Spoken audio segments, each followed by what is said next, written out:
What's up, everybody? It's Pinstrype Kouzin, and you're now tuning into Monticello Moments with Jeffrey CRUZ. Hi, everyone. My name is Jeffrey CRUZ, and I'm your host for the Monticello Moments podcast, where we're here to talk about everything managing life, business, art, and just kind of the things that come from it. So this is actually our inaugural episode. I hope I'm using that word correctly, but it made sense to me to just kind of start very close to home. So I have my uncle on the show. I'm not going to drop government names, but his name is Pinstrype Kouzin. What's up? DJ, producer, beat maker, SP404, savant. I don't know if I'm leaving anything out right now. Wow. But I think let's just jump right into it. So I got a couple of questions, and we'll kind of just figure out how things are going to kind of go. But I guess just to kind of begin with, how long have you been making music? Like when did that kind of start? Well, I've been making music. First started in 2009. It all started, I was at a pizza shop, just a 19-year-old guy that was just looking for things to do. So I was cool with this one girl in high school, and her brother was someone I ended up getting cool with over the course of that school year. He went to a different school. Fast forward from the moment we first met up until now, I have this job, and now I'm hanging over at their house. It's grandma's house specifically. I would go over there after work because I would work second shift. So I'll be getting there 10, sometimes 11 at night. And we was just chilling, and then one day he just had the great idea, yo, hey, you trying to make some beats? And I was like, what? Make beats?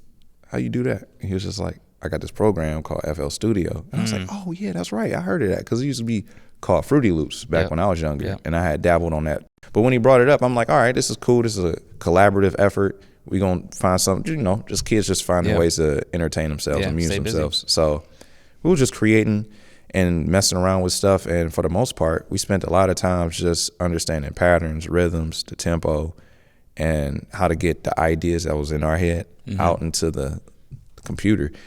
And over the course of the next couple of months, like, it was just, first it was a little joke. It was just like, that's funny, that's hilarious, that's amusing. And then over time, it became, oh, have you heard that new Kanye West album? This was around the time 808's first drop. Right. So I was like, oh man, I love the production in it. I love the way that, like, he had pitched the snares down, and everything had that real, like, industrial but futuristic type of hip hop sound to it. Drums though too. I feel like that was a big part of that though. Crazy. Too. I just like the really low growling tones of the aesthetic of the overall album. So I was making beats, and I was pitching down the snares and messing around with stuff, just trying to get it to sound like that. And I was like, we should come up with our own album. And he was like, yeah, we could do that. And then it went from, we should come up with our own album, to, what's our name gonna be? What's it gonna be called? And I came up with the idea. I forgot how I said it. I just think I was thinking about an oxymoron, because my brain just works in, like, opposites. I was like, we should call it Simple Genius. Simple Genius. Yeah. Wow. That's taking it back. Oh yeah, that's taking it way back. Simple Genius. Keith, yeah. Absolutely. So that's how we formed Simple Genius. It was me and my boy Toon. Shout outs to Keith. And we were making beats in FL Studio, the free version. I was gonna say, did y'all even have the full version? Not saying that you couldn't have had the full version, but we couldn't have. I was broke. I ain't gonna lie. For those that don't know, FL Studio, which is like a program that you can run on your Mac or your laptop of whatever you're using, it runs for about $200. I know there's the two different editions. There's the producer edition, and I don't remember the other one because I got the producer edition, but I think like the full version is like $200. So kind of back in the day, we would just make a whole beat, and if you use the free version, you can't save it, right? Yep. So you just had to make the whole beat in one setting. Pray that the computer doesn't crash or something happen. Which we've had plenty of those crashes, man. We've had some heartbreak. But all in all, I wouldn't trade it for anything, because at that time, it's not like the beats was anything to smirk at looking at it now, but it did teach us tenacity. It did teach us to commit and go back in there when we think it's great.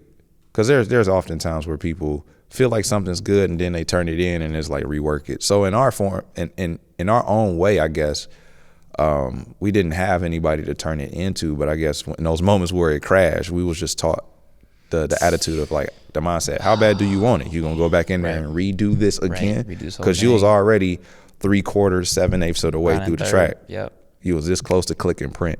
And this was before we even knew anything about the mixer channel. We was just doing volume. Yeah. We knew nothing about EQ. We knew nothing about ducking. We knew nothing about compression, reverb, any of that. Like, so 2009 and through about 2011, I would say, was like serious growing pains for us creatively, just understanding the process of that particular DAW. And then from that point forward, we had an idea what we were looking for compositionally. It was just a matter of understanding the technical way aspect. To get to it. Yeah, the technical route. Yeah, I think there's something, I know, just kind of as you're talking about having this period of time for a couple of years just to be able to create, and there's not really expectations for it, right? I mean, being 19 years old, you're technically an adult. Like, you know, you can drive, you can not drink legally, you can vote. I was like, I know I'm forgetting one, but I think there's something really important and special, you know, sometimes when we think about with kids, how like little kids, children, or doesn't really matter, middle school, elementary, where they just are able to create without really thinking about what the goal is in mind, right? Like, you know how many times we've seen like a child color like a elephant purple, and our brain is like, well, elephants aren't really purple, but they're just like, I'm just gonna color all outside the line and smash this crayon and I want to eat it and I have my purple elephant. And so like, I think that there's a beautiful thing where you can just kind of create without these parameters being put on you, or without just like all of these, I'm not going to call them worries, but there's just like, you know, like levels of theory or parameters that are kind of like almost guiding whatever it is that you're doing, you know? Yeah, and it's the levels, like you were saying, it's ebbs and flows to being conscious in that playground, right? So I just look at it as a sandbox during that period of time, from not the restricted on age, because even as adults, when you're just learning a new skill and you have no idea what you're doing and you're just kind of aimlessly wandering around because you're just trying to follow the breadcrumbs of information, and then it just over time it accumulates to actual skills and understanding what this does. I think that's a beautiful time, because when you have those limitations, you're restricting yourself, and I think that comes at a certain period of time after you've spent a certain period understanding what goes into that craft, how to build compositions. Once you understand how the mixer works and things like that, like it's like a role-playing game. Like, you have to be at a level 21 for your Charizard to know how to use flamethrower. You know what I mean? My reference. But when you're just button mashing, though, you could do some incredible things too. Like that. Who's to say that Ember doesn't hit critical on that Poliwag and white them out immediately? Another Pokemon reference. Yeah. Well, just sticking within the confines of the analogy, but yeah, it's that time period was really special, because even though we had no idea what we were doing and it had its own elements of frustration, what came out of it was really beautiful, because sometimes I can listen to that stuff during that time period, and even though it was a goal that I was working at towards that time, the blindness that I had helped me discover things that I'm blind to now with all of the vision that I have, so to speak. So I find it ironic, but it also makes perfect sense, because it again goes in hand with the ebbs and flows of when to use limitations, when not to use limitations. When you're first starting something, it's unconscious, and it's almost like mandatory to have the no limitations, because you have no idea what you're doing. Yeah, you really don't know. It's like an unknown, which is a running joke that I have with some of my friends. But yeah, it's you don't know that you don't know about it. Yeah, it's a beautiful thing. Yeah, and it's really cool when you are just wandering around and you learn what to do and what not to do. You make a beat for the first time and you think in your head, I want this beat as loud as possible. So you go to the mixer and you cranking all the levels up. You in the red. You have no idea anything about clipping until you bounce that out, put that in your iPod, which was what I was using at the time, and put that in the car, and then it sounds like the kick drums sound like farting pigeons, and then you're like, that is not what you do. Yes, so it's a learning. It's learning, not even learning curve, but you're learning by doing. Yeah. Which is probably one of the best ways to learn instead of learning on the job. Probably the best way to kind of put it, right? Like you're not learning it you're not reading like how to make beats 101, which I'm sure is probably a book out there somewhere, I imagine. Yeah. But yeah, sometimes there's it's like a spectrum between like knowledge on one end and then maybe creativity all the way on the other end. Yeah.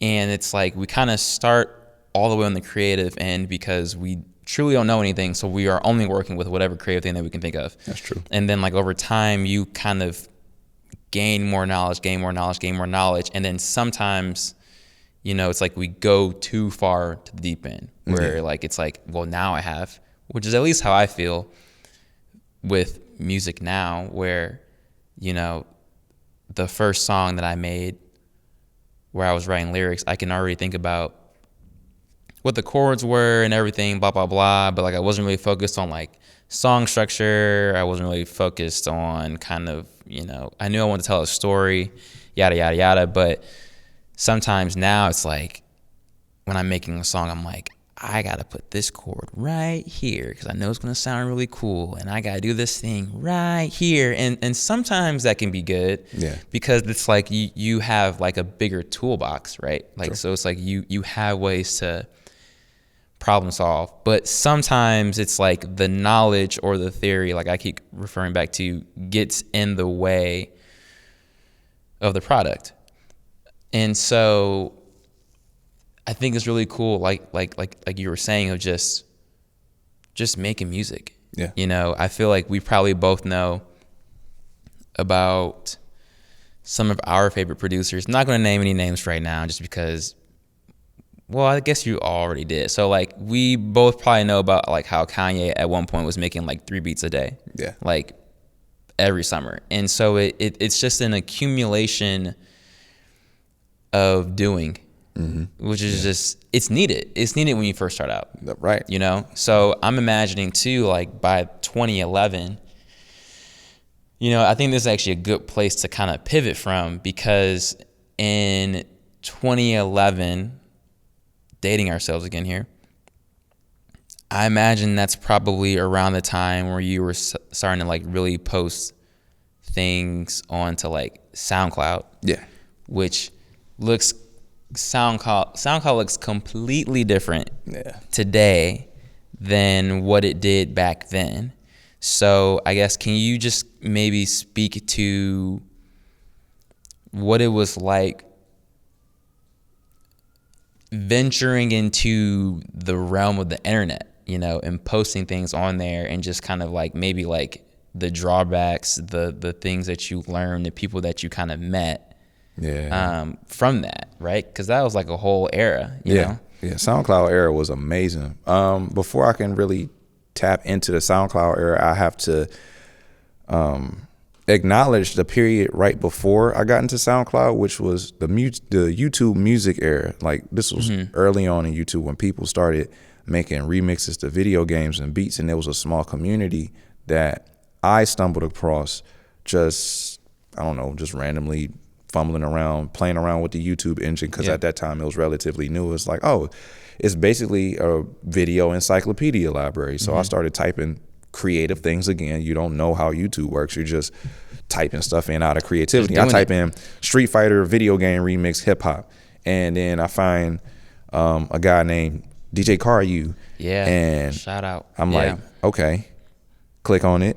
I'm like, oh, this is actually really good. Like these guys are crazy. And I instantly just started getting inspired, because in my head, I'm like, these guys are regular people in a respective way. Like they're people just like myself. These are people who are just enthusiastic about music and video games and decide to use that to form a marriage to create a whole nother lane, which at that time you don't hear. At that time, and dating prior to that, there weren't a lot of video game remixes that were prominent as far as notoriety. Like I couldn't think of, besides Lil Flip's Game Over, I couldn't think of a lot of hip hop tracks that incorporated video game thematics in it. Right. You know what I mean? Yeah. So getting back into it. So you had guys like DJ Caru and Maxi the Man and Ricey. My guy Negro Saki. Shout out to Marcel. Yeah. Negro Saki. But yeah, I ran across those guys, and I remember hearing these the remixes, and I was going back to back and just digging into their catalog, and I found out that there was a beat battle competition that all of these guys, that's what joined them all together, called the Battle of the Beats. Yep. That was hosted by a guy named Aces Galvin, who was another dope producer. Yep. Shout out to Aces Galvin. Shout out to all the guys that whose name I'm dropping. And I would just tune in as a spectator and being invested and being a fan of what the culture was, what culture was rising. It was super cool. And then I was really, really inspired by Negro Saki's sound particularly. Mm-hmm. So it was at the point where it was just like whatever he was releasing, I wanted to see it or be on it. Like just to listen to it and get some inspiration to create stuff. Yeah. From. So I was just checking his videos, and then he had dropped a link to SoundCloud, and I was like, well, SoundCloud. So I go to SoundCloud, and I'm looking at it, and it's like, he'll drop a track, and it's comment. You were out the and track, at that time, which I was just like, time was a new thing though, right? To Yeah. like be able to like look at a waveform, to be looking at a video, and to be seeing people who comment at the 30-second mark. not even at the throughout the whole waveform. Yeah, because Saki had just, man, he just had a strong core fan base, and to see again, he like, and at this point, I had already DM'd him on Facebook, because this was before Instagram, kids, before Instagram came in. Dating ourselves. Was just in the messages, and I add him as a friend. He accepted. I was already like, oh, this is cool. Like, this guy's really cool. So to see someone again that I could relate to, he wasn't acting like a star. He was a humble guy and a dope producer. Yeah. Produce things that was creating this buzz. It was very inspiring for me. It put the battery in my back. So I was like, let me take a shot at it. Yeah. This was before I was even known as Pinstrype Kouzin. This was when I was like Mar-E-O. I had to broke the name down and tried to spell it so that the little spell robot could say the name, pronounce it correctly. So in the tag. But anyway, so I go on SoundCloud, and man, that era blew my mind. So from the years, I would say 2010 to 2014. Yeah, that was like the golden era. That was, in my opinion, the golden era of SoundCloud. This is before SoundCloud rap. Like, before SoundCloud rap, SoundCloud was defined by instrumentalists and producers. If there were rappers there, I wasn't aware of them because it wasn't really busy in the algorithm the way it is now. Yeah. But yeah, Negro Saki, Glyphic, Gloam, Lakim, Languid. The list goes on. It was so many people and such a huge network that I was privileged to get the opportunity to meet and rub elbows with and make things for. So when I started making stuff on there and seeing that it was gaining traction, that's what told me I could do this. I could really make things. And at this point, I was on my own. I wasn't, like, me and Keith are still cool at this point, but he was doing a particular sound, I was doing another sound, and we were in different houses by this time. Also, I think I had my own computer, so I was using FL Studio, still the demo version at my house, until maybe 2011, 2012. Whenever we decided to go in. To all go in on it. Yeah. We went three ways, me, you, and Virix. Shout out to Virix. Yep, shout out to Virix. Build with your friends. This is a great time to say right now that no matter what thing you were doing, right, whether it's art, whether it's a startup to a business, or for a business, and whatever thing that you're doing, if you can build with your friends or family that are also in the same playing field as you, definitely do it, because you can just make way more things shake that way. I feel like, for sure, even this is kind of related but not really related. The whole way that Instagram is kind of set up now is also even for like you to do things with your friends, because now it's like you used to only could be able to like tag someone in the video when you're like posting it, but now it's like add a collaborator. I fumbled on that word the first time. But it just gets you to a whole other audience, or it's just a way to come together. Yep, and you can go live together and other things as well. Yeah, and I strongly agree with that notion. What I've learned over time, a great gym is to, instead of finding those guys that you're inspired by, that you feel that you have to reach up to, like you were just saying, reach to the people that's parallel from you. Yeah, same. Build that team and come up together. That way, you're stronger in numbers. Everyone has an expertise, so not one person have to wear 16, 17 hats. Right. Yep. And then you're building a community, you're growing together, and you're also understanding how to operate as a team. And as you're graduating and making those progressions and reaching those milestones, you guys, because you're growing together, you have that chemistry that nobody else can really replace. Yeah. So we take like Odd Future, for example, like all of those guys. That's a perfect example. All of those guys came from just being kids together. Now they have their own careers to some respect. And that was because instead of saying, Tyler could have just said, I'm going to go solo. But who's to say where he would be right now? Not saying that he's not that guy, but a lot of that experience and a lot of those experiences he was granted was because he had people with him. Yep. You know what I'm saying? And there's things that you can bounce ideas off of. Nothing's better than having someone in the room with you while you're creating something to be like, that needs to change there, or that's it right there. Yeah. You know what I mean? So that is imperative. And even if you can't get that in person, that's what the social media is for. Well, yeah, I feel like definitely in that 2010 time period, it all kind of makes sense now, like as we're further away from it, because the internet's really starting to kind of pop off as a way for people to kind of be able to connect and meet new people. I feel like the meet new people part is important because, like you're saying, you found this whole community through SoundCloud, right? And so it's like you're able to just meet people to get knowledge from them or to stay in touch in a way that, you know, we weren't really able to do 10, 15 years before then. Yeah. And so same thing now, you know, even with social media, it's still very much so applicable. And it's honestly probably the way that a lot of people like meet people. I mean, I feel like a lot of the artists that I know kind of in the area, I've either seen them pop up on my Instagram or Facebook some type of way, and then I met them at shows, or just there's like this person that I knew who's like a jazz pianist who ended up coming to like a venue that I go to all the time. So it's just kind of like, you never know who you're going to be able to connect with, or from like what fashion, you know? Yeah. And it's a beautiful thing, dude. I love the idea to collaborate. And now that I think about it, over the years, I've had my pockets where I was kind of doing my own thing, but I've always had people in my corner or peers kind of close by in a sense, even if it wasn't legitimately a group like Simple Genius.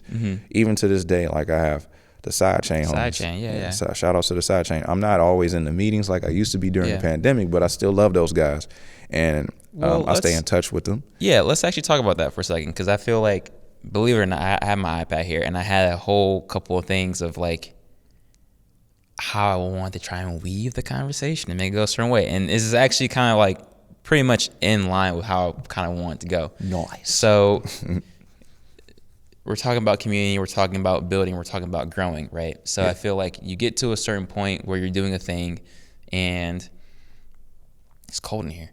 And you get to, or at least I'm cold, you get to like a certain baseline where you have a requisite skill set of things that you can do. Right. So for you, it started off with FL Studio, and then the things that you can make in that program, which is pretty much endless, and then moving to, let's say, the SB404, which we can also talk about. But within that, it kind of opens the door. Like once you kind of have acquired a certain amount of skills or knowledge in some ways, it allows, let me say, the fusion of knowledge and creativity, because I think that's important. I don't want someone to go home and just read books on how to be creative or something like that. Like go be creative, because then it allows you the chance to meet and connect with other people who, like you said, are on a similar playing field, doing a similar thing or something different. It's always good to kind of get more just inspiration from others. And so you are a part of Sidechain, which I feel like you've been a part of at least the last, 4 or 5 years. But I guess, can you just speak about what that community is, kind of how you made your way into it, and just kind of like how those bonds are still kind of like serving you presently? Yeah, so Sidechain is, in layman's terms, it's a guild of beatheads, but not limited to that. It's all built off the love of beats, but we also have DJs, we also have artists, we also have other people who are multifaceted and in other walks of life and beliefs and all of that. But it's a space that you can come in, get the information on how to make beats. If you want to get any information on camera lighting, or we even have Ask Me Anythings with representatives of companies like Akai and Native Instruments and stuff like that. Oh, that's solid. I know about that. And these are things that have been built from 2020. Thanks to Stolen Drums. That's the creator, that's the founder, that's that's his brainchild. So when the pandemic hit us in 2020, he had a movement, CRUZ, that was happening every Monday. It's a huge show in Atlanta. Yeah, it's a huge show in Atlanta. And it was really taking off. It was really doing great. I had caught wind of that in 2018 when I went down there for A3C, and they had a slot down there. More than a slot, they just had their own feature in a certain section, and it was crazy because I went down there to see one particular artist, and he was associated with that group. And then just going there, I started running and bumping into other people who, through SoundCloud, I heard their music, like DiBiase. Ran into DiBiase. I was fangirling, dude. I was like, oh my God, it's you. I'm like going nuts, and I'm like cracking jokes, and he laughing, and I'm like, yo, I'm making one of my musical heroes laugh. Like, it was crazy. Him. Shout out to Jay Filt. Shout out to Iman Omari. Shout outs to the whole CRUZ camp. All those guys were great. They treated me well. I went there with nothing. I walked away winning a raffle, which my luck isn't like great. I won a Korg monologue. It's a synthesizer. It's a 25 key synthesizer. That thing was sick. I had told myself earlier that year I was gonna get that guy, and I wouldn't have known that I was gonna get it by those means. But neither here nor there. So CRUZ gets shut down because of the pandemic. So Drums is like, I'm thinking like, what can I do? Because I don't want it to kill the momentum. I still want to have a place where beatheads can come and do something. Right. So he created Sidechain. I want to say it was either March or April. Like in 2020 or in 2020. Okay. So like right when things were going right when the pandemic was popping off, and the states was basically getting closed down by that point. He was like, so I got these meetings. If I was following him on IG, he was like, I got this thing I'm starting up called Sidechain. If you guys want to get in, join my Discord. I'll have the details in there. So we join in. The meetings are on Thursday. So I showed up at Thursday. I'm like, hey, this is my chance to get my foot in the door and just connect. Just connect with people and learn. Because I wanted to learn like how did Drums get his stuff to sound the way it does. Like, just to be close in earshot of someone who has as much experience that he has, the expertise that he has, and has seen the things that he's seen. I think that was very valuable to me. Was that scary, kind of? Not at all. Okay. I was just driven at that point because in 2018, late 2018, so technically 2019, I just hit the ground running with actually performing locally in the city. So I was doing shows, I was booking shows. I got my first payment for a show like within 3 months when I first got started. So in my head, I'm just hungry. Yeah. So I'm going in there, I'm like, what's the next move? Like, I can't let this die out right now. So just that drive made me go in there. I was in there, the main one talking. I was asking a lot of questions. I was hyper involved. And because of my silly personality, despite how I look in the interview, I have a very silly personality. And this man is wearing a tie-dye hoodie. Very goofy. It's a homemade tie-dye hoodie, Shout outs to the she who will not be named, but my coworker. But yeah. I was in there and we was playing beats, and it was an incredible thing because each week, every Thursday, we continue, and he would talk about new things. He would ask us. I think what's really cool about Drums is that he understands how to build communities by asking them what is it that they want. Sure. So he was like, hey, I got this thing going on. This is generally the idea I'm going for, and this is who is for. Y'all just tell me what you guys want, to see or learn about. And I'm gonna start building this content on these videos on a weekly basis to show you how my camera setup is, what equipment I'm using to get the sound that I get. You know, if you have any questions about anything that's within my expertise, you know, we can talk about it here. So we was like, oh snap, this is tight. And at that time, because of the pandemic, it was like 40 people in this room. Right. And he also granted us the opportunity to do a beat cipher, so each person could play a song. And from there, the rest was history. I was showing up every week. I was in there rubbing elbows, telling my jokes, just being myself and contributing where I could, because at that time I was getting my chops with the SP404. And it was an incredible experience, and one of the greatest decisions of my life was joining that group. So it's kind of, and maybe this is the title for this episode, I think 2009, currently in 2024, 15 years in the game. Jeez. Which is kind of wild to think about, when we can throw a digit, a double digit in there. But it looks a lot different, right? Oh yeah. 2009 compared to 2011, compared to SoundCloud as high as 2014, compared to Controllerized, you know, compared to just like all these things that you got to do and places you got to go. Yeah. I think what's important in that, though, is how you've pivoted through it. Do you know what I mean? Yeah. Like,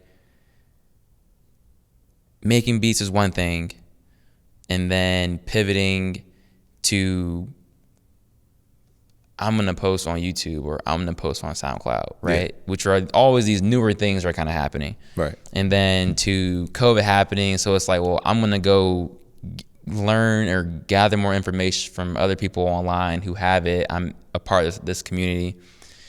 And then to even pivoting to, like you're saying, doing live shows with the SP404.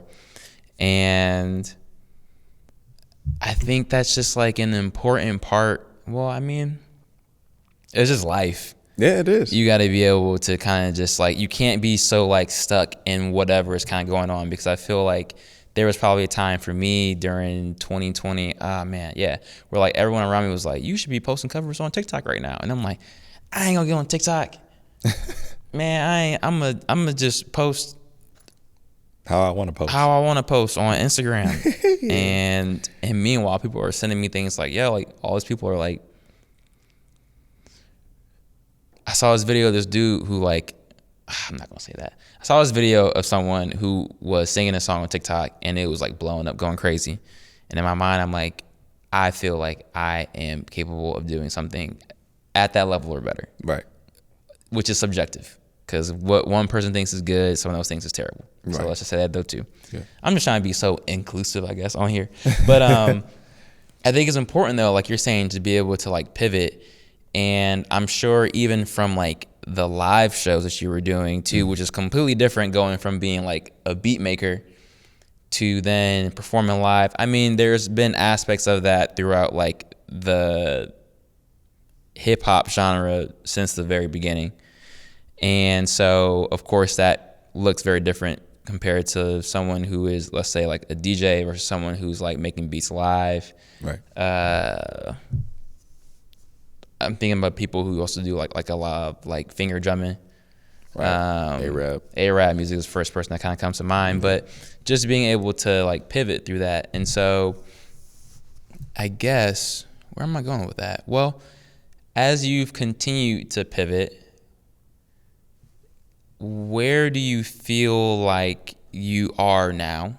What have you been kind of like up to? You know what I'm saying? Because I feel like we've spent like a lot of this podcast so far, at least this episode, kind of talking about the things that you've done and how you've kind of gotten to this point, right? So we've talked up to COVID, and I feel like 2020 to 2023 was all just like the same year, like in my brain, because it was all just like, it was just a dark, black void of not a lot happening. Yikes. But also a lot of things happening, you know, everyone trying to like figure things out, you know? So, you know, I guess it's also a good time to say that, you know, the first show that I got to do in Cleveland, I haven't really even talked about the origin of how I got into music, which is also because of you, but maybe I won't do it right now. But the first show that I got to do in Cleveland was also because of Pinstrype. And so he got me on a bill for my band to play.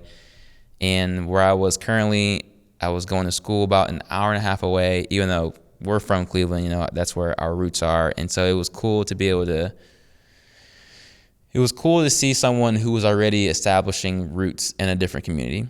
And I think that's like been a big thing though too, right? Like you've found a way to authentically be yourself and to find community. Yeah. And like you're saying, through collaborations, whether that's like with a solo, like one other person, or with it's learning from a group, like you've continued to do that. So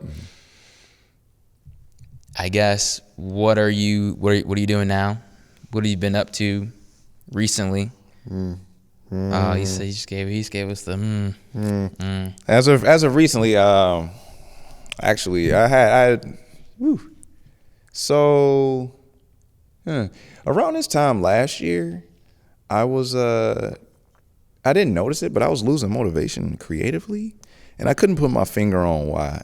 And I started figuring out, like, over time, it was because I was asking myself certain questions. Like, at this point with my live performances, especially, I didn't feel like I was moving in the direction, like you were saying. I think I was being stagnant. Because as you know, I play on the 404, but I'm not doing anything live aside from queuing up the tracks and then doing effects and transitioning them, which, you know, to some credit, that's a skill within itself, right? But to me, I guess I got tired of that routine. And then I got so hyper focused on nitpicking at that I started thinking of myself from a person in the crowd's perspective. Like, who would want to see a guy come up there and press buttons on a box? I really just like devalued it to just that. Sure. Okay. Which now, thinking about it and after talking to a couple people about it, is like, you're cutting your own tree down. Like, don't do that. Well, yeah, we are our own worst critics. Our worst critic, right? So, absolutely. I waited a long time to make that type of criticism. I should have thought about that first, right? You would think someone would think like that first. But yeah, it was just really, I was just in my head and I lost motivation. One of the saving graces that kept me out performing live was a really, really, really good friend of mine that I met last year in July. Met him at an open mic in Crowbar, the Croatian Tavern, if you guys are familiar with the area. Crowbar. Yeah, so I was there and we had it was an open mic every other Tuesday, I believe, and the guy hosted, named Mikey Silas. He had different features and acts up there. And I was invited to go and DJ for that night. So I was there DJing, doing my little wiki, whatever. And in between the acts, I would step down and let him perform. So I was there, and this one guy goes up, and, you know, it's a Jewish dude. He got glasses on. He got a little ball cap on. He's just dressed like a regular schmegular dude. I was like, what's he about to do, huh? And he goes up and he raps and he blows my socks off. Like, this dude is incredible. And he got off the stage, and I never forget, because he had a line in there. He said, I kept it fantastic, like Volume 2. I was like, oh, he know about Fantastic. He know about Slum Village. He know about Jay Dilla. He know about De La Soul and them. And he could rap. Like, you could tell this guy does his homework. I was like, where did this dude come from? Who is this man? So when he came down, I gave him credit. I was like, yo, I got to give you props. Like, dude, you killed it up there.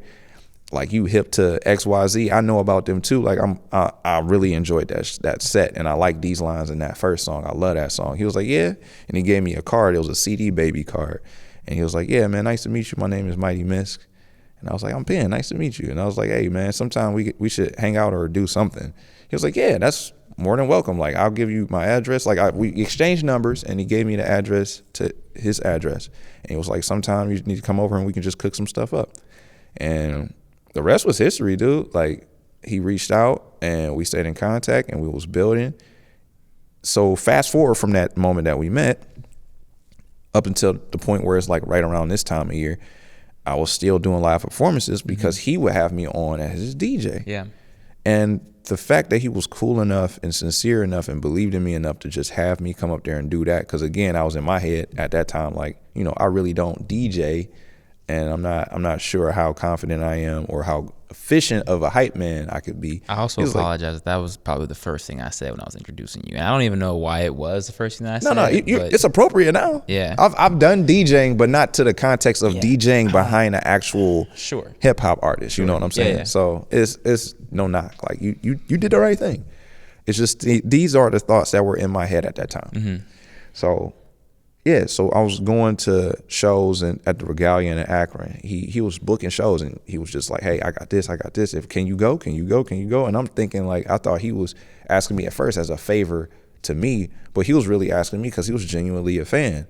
And I was genuinely a fan of his project. I DJ'd a show later on at Crowbar a month or two later and played one of his joints, and his girlfriend, or his fiance, heard it. And she was like, oh, you playing Mighty Miss music? That's great. That's awesome. And then that's how we got cool and stuff. Yeah. And I think that's what solidified the friendship. But anyway, yeah.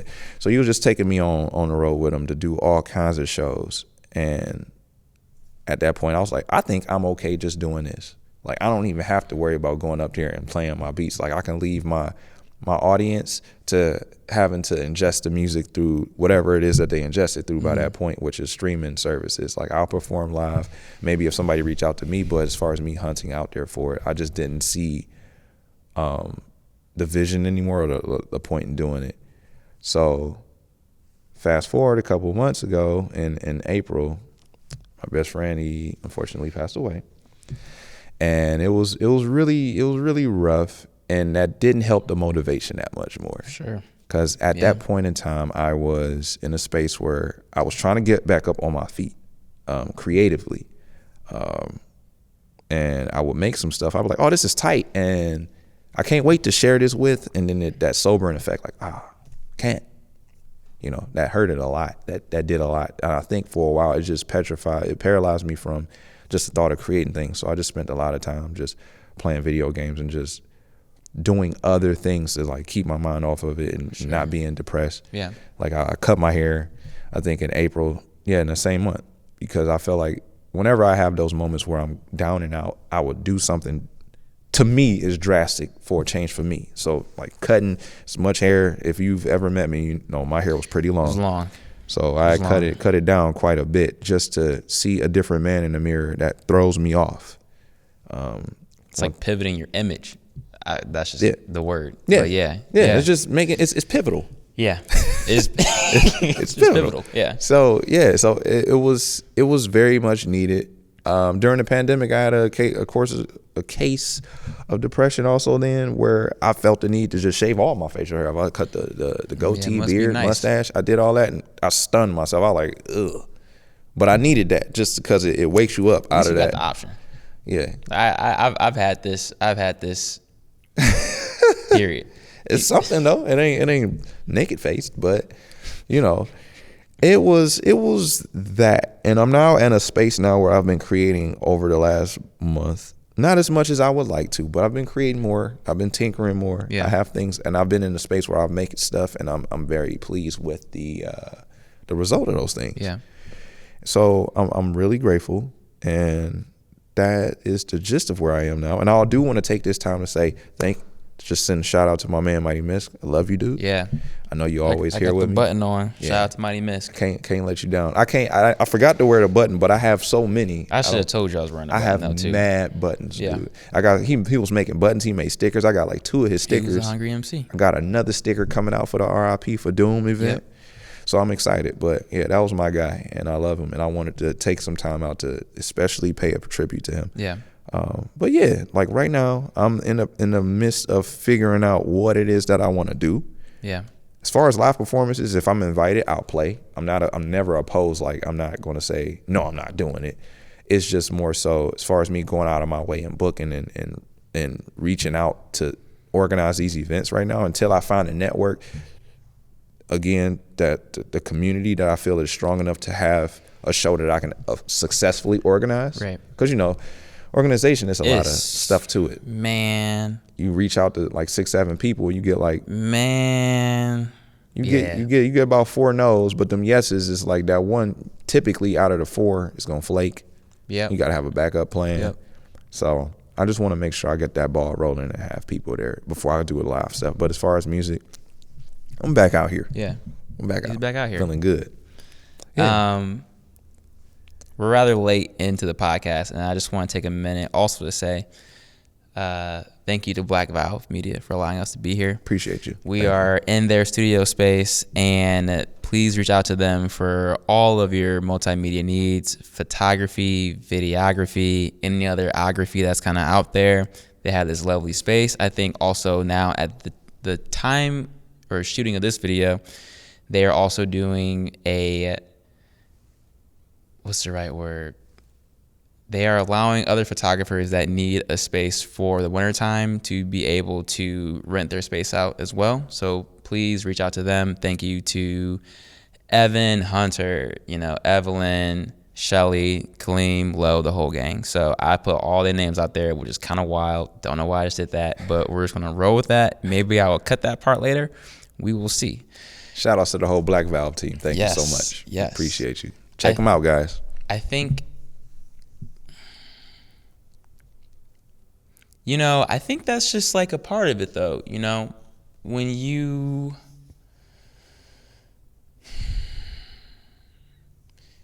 I feel like, and maybe you can attest to this, but for me, there was a time when it's hard to like not go like too deep into like the art craft and then still like explain the art craft. But there was a time for me where I was using like the same 4 chords to write a song, and I was using the same 4 chords. I would just maybe I would change the key, maybe I would. I'm like, man, these 4 chords, these are my 4 chords. Bread and butter. Even they weren't. And I remember my professor at the time, Dave Morgan, who was an amazing man. He is an amazing man. And he was like, yeah, you got to find some different chords, and because it felt like for me, I had kind of just put myself into this box. Yeah. And so maybe, I don't know, that's kind of how you feel too with like with using the 404, but it's like, I feel like I was kind of on this hamster wheel, just doing the same thing. Yeah. And then I was starting to beat myself up about being this hamster on this wheel, and not being able to break the wheel and the patriarchy. And, just being able to figure out ways that, not to reinvent or pivot, but also just trying to, go deeper in a sense of just like, what else is there? Yeah. What have I not said? Like if you write a love song or a breakup song, there's 500 other love songs or breakup songs. So it's like, what do I have? Which I'm assuming is maybe also how you're kind of feeling. It's like, what do I have to offer that is different than what's already out there, or at least fulfilling to whatever it is that I'm doing, right? Absolutely. Which is like, it's an identity crisis where it's like you have to really, like you were saying earlier, look in the mirror, and which is both, physically look in the mirror, but also like within yourself, just like, what is it that I have to offer? And so creating in any instance or form, it's always, I always tell people, it's like working a muscle. Yeah. Yeah. Or it's like running water. When you first turn on the faucet and you haven't ran water in a long time, you might get like some dirty water or some crummy water. And the more that water flows, like the cleaner it gets, or the more like push-ups that you can do, the stronger that your arms get. So it's like the more that you're working this muscle, doing this thing, the easier it becomes. Right. And so sometimes I feel like we deal with, the biggest roadblock for us is ourselves, where we're like, I've already done this thing, or I can't finish a beat, all my beats sound the same, or I can't think of something else that rhymes with this, or I've used these colors before, So I guess, can you speak to, and I know you're saying like, I'm making more music now. Yeah. Can you speak to just kind of like the frame of mind maybe that you are in when you are creating, or even just like goals that you have for yourself that are more so like lifting you up and not so much like, because I feel like sometimes whenever I set goals, like I want to practice 25 hours this week, which I used to do when I was in college. And then I forget that like, like I'm not in college and I don't have as much time. Right. So then when I practice like 7 hours in the week, I'm like, that was bad. You're not focused. Yeah. You're not on your craft the way you're supposed to be. So which is that negative self-talk, which we could have a whole episode on. But what are the things that are keeping you going? How are you staying positive with your frame of mind for like making music now? So you said something that like was very enlightening in a moment when you used the analogy of running water. Mm-hmm. The first thing I thought of when you said like after the dirty water, the water's flowing, what causes the flow is circulation. And in circulation, when you think about it, like your blood, when it's circulating through your body, it's going in, it comes out, and it flushes, it goes back in. And all of that, it's all summed up in my head from the word momentum. It's just really about stopping the blockage, whatever the blockage is, without having to identify what it is. It's just the art of just getting into the habit of doing something. Just being in the space. I know it's super cliche, but just do it. Just do it just to start something. Yeah. Even if you just can do 10 push-ups, just by the muscle is in the habit more so than it is in the actual physical muscles. Yeah. Because if you keep telling your head, it's just 10 push-ups, but I'm going to do it anyway, that extra part of that thought, that's the strengthening of that muscle. So then you start doing 10, but then you start getting stagnant, but then you get creative. Mm-hmm. I can do 10 differently. Yeah. Or I could do 15. Right. So then you start. Or can I do 15? Right. You know? So you start developing these ideas. Again, creativity starts to take a rise, where when you weren't moving at all, there was no need for creativity. So it's just a lodge, a blockage. So in my head, I'm just going into it like I'm making sketches. I'm making things with the pure focus on it, just making me feel good. Like I wanted something that feels healing. Yeah. It just feels nice. Because before I would make things that I would feel nice about, but I would get, because it's personal, I would feel super self-conscious, like almost like bearing my naked self by things that I genuinely enjoy doing, because it might not match the stuff that I already released that people were gravitating towards. Yeah. So then you get super self-conscious when you're like, this doesn't sound like what the people like that I put out.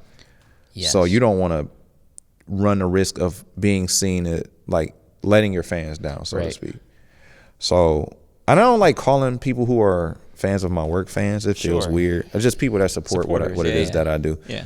But I'm at a place now where it's kind of, each song is a statement for me, and it's a message to you. It's like text messages, but it's in audio form. And in this space, I feel like my messages should be, I just hope you understand that I'm growing. Yeah.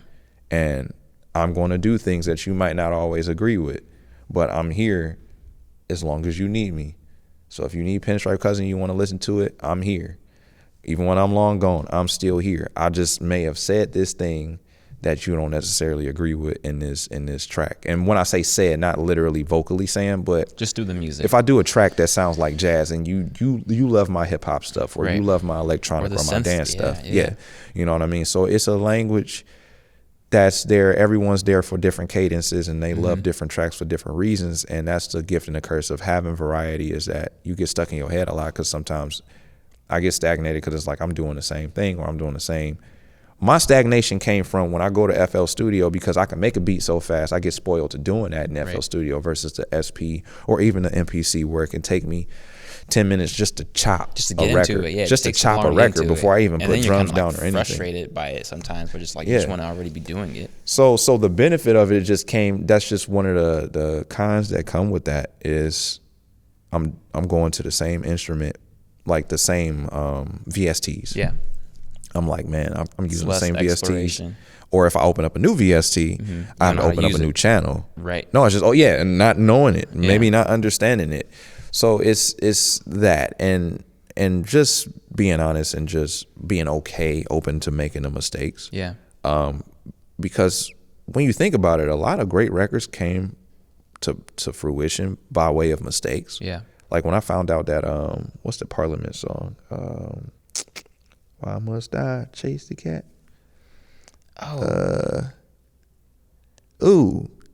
I'm gonna get ragged for not knowing the name of the record, but you know what I'm talking about. We're gonna cut that part. Funkadelic, yeah.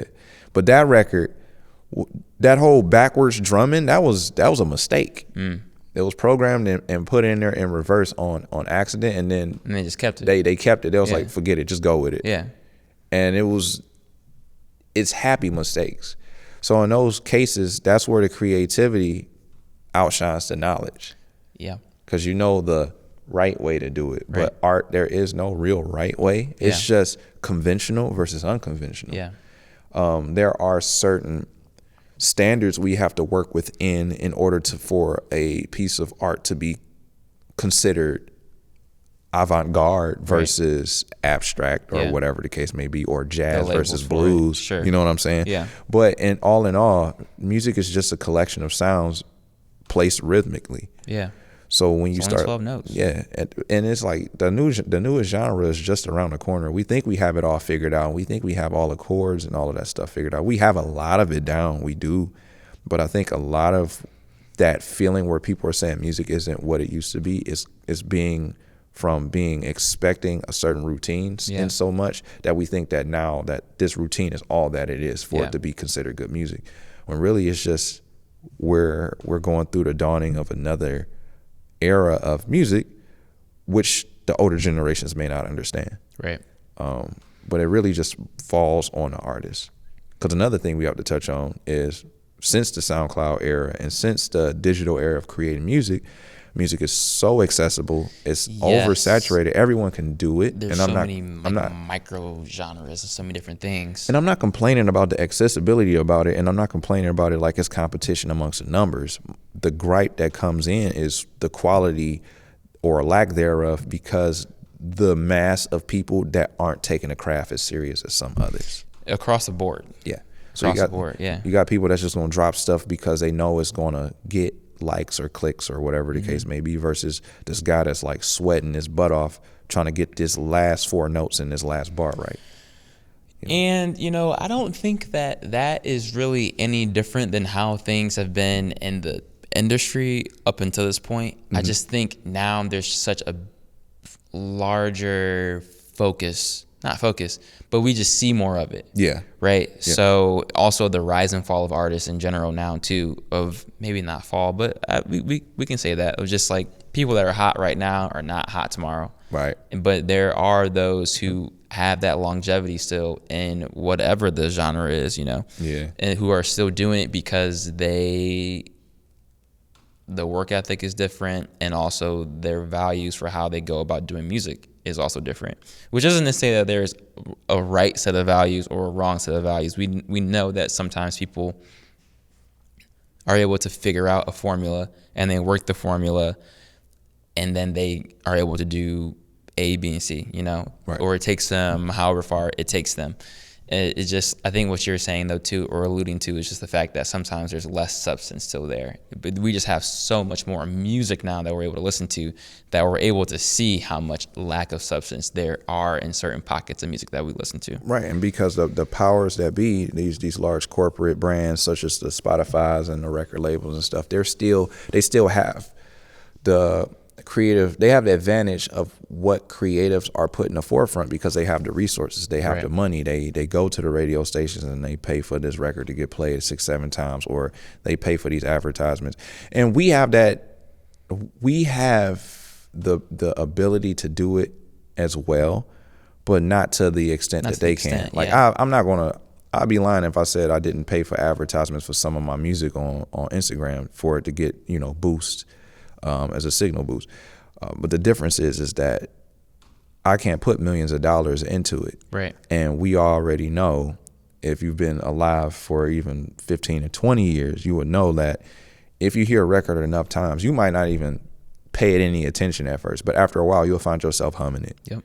It'll stick with you. Yep. Like, some of these songs are sticky, not because they're really, really, not discrediting them, not saying that they're the greatest record in the world, but because you're super familiar with it because you've heard it so many times. Yeah, they have the ability to just allow it to get to your ears enough times for you to then have it in your head. That is their goal. That's what the whole thing with Payola was. The whole motive was, We're going to go to these radio stations, talk to the disc jockey, give them this record, give them X amount of dollars, tell them play this at least 4 or 5 times within this next hour.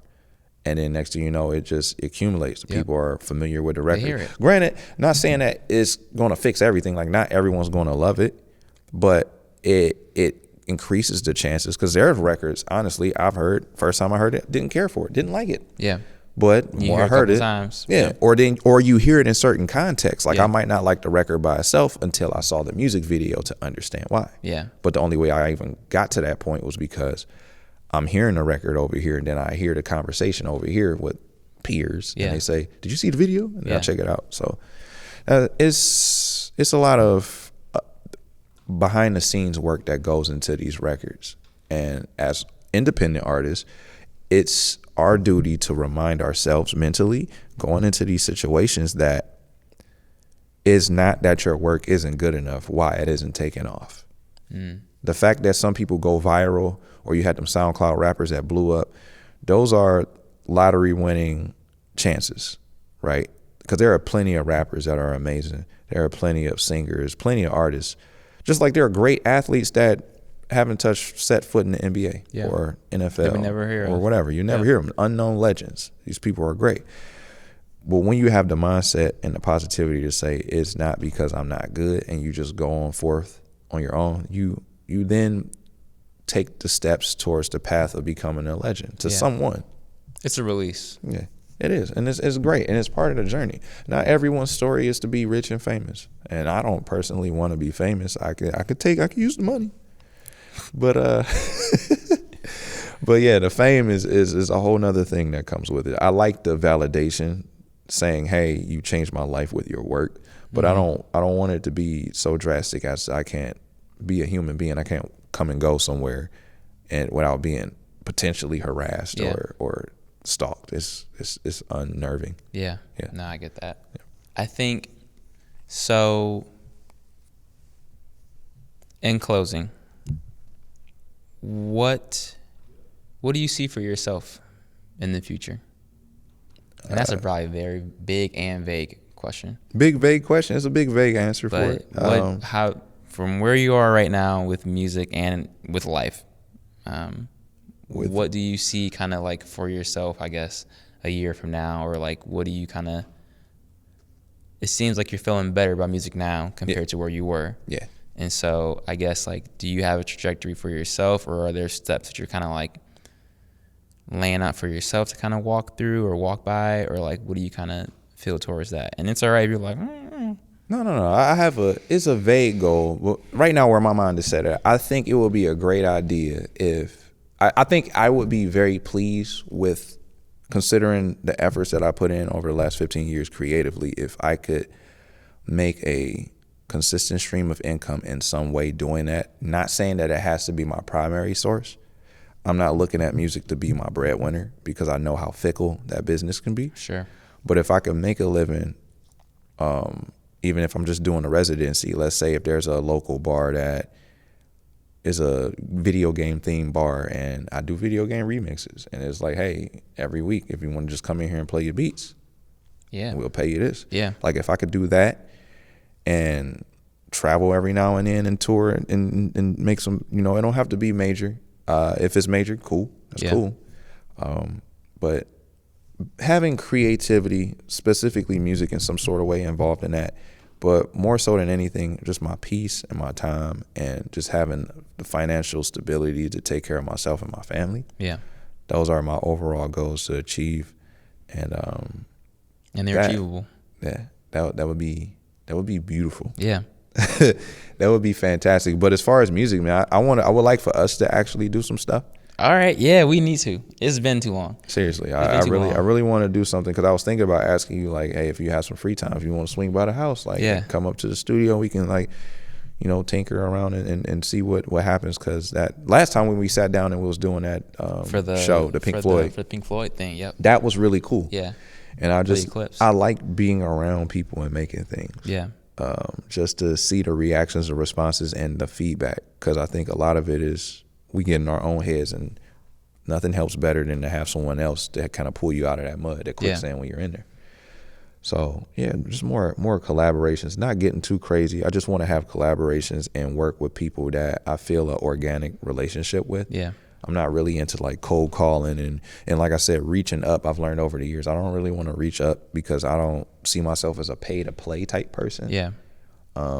If they pay me, that's cool. But I just want to be in a space where we can express ourselves in a place where we're not being judged or criticized for it, and heal one another with our language. Yeah. And if the money comes, that's great. You know what I mean? But just having that, I feel like that'll fulfill my sense of purpose personally. Yeah. Oh man, yeah, we gotta get in the lab, man. Yeah.